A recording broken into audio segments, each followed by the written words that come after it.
예, 조금 곤란한 질문을 주십니다. 근데 아마도 이런 고가의 검진 패키지를 좋다고 이렇게 권해드리는 것은 아마도 그 일부 계층을 겨냥한 그런 영업 전략도 일부 있지 않을까.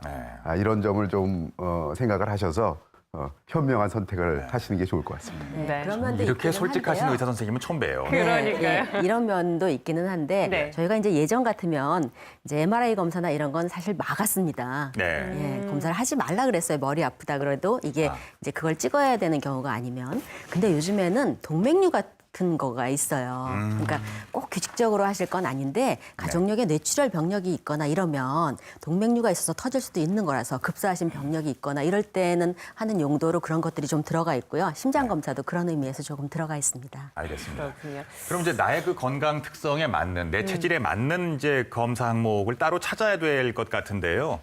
어떤 거를 제일 먼저 좀 생각해 둬야 될까요? 어떤 기준에 의해서 선택하는 게 좋을까요?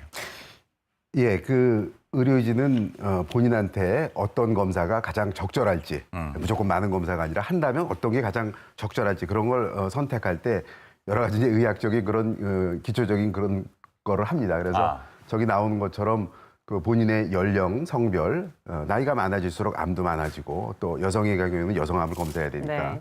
또 본인이 평소에 갖고 있는 어떤 증상들, 또 증상의 이상, 전에 없었던 통증이 생기거나 전에 없었던 소화불량이나 배변 습관의 변화 이런 것들을 보고 집안의 가족력, 암이라든지 간질환이라든지 혹은 과거의 중풍, 심장질환 이런 것도 굉장히 중요합니다. 그런 것들이 앞으로 어떤 검사를 할지를 결정하게 되니까요. 네. 그 과거에 알았던 병력 같은 것도 중요하고요.